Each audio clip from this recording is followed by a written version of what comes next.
Salam, hörmətli izləyicilər.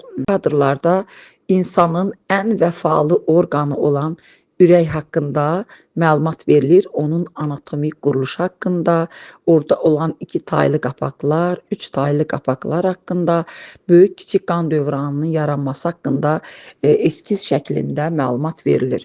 Dəfələrlə bildirmişəm ki, biz ürəyimizi yormamalıyıq. Çünki o bizi qoruduğu kimi biz də onu qorumalıyıq.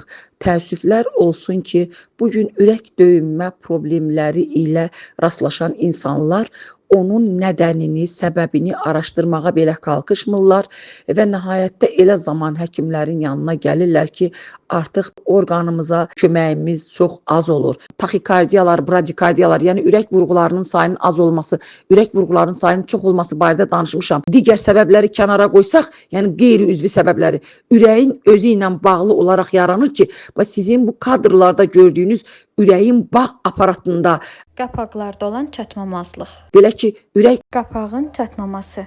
bax gördüyünüz o bağ aparatlarının boşalaraq sallanması, Qapaqların prolapsı.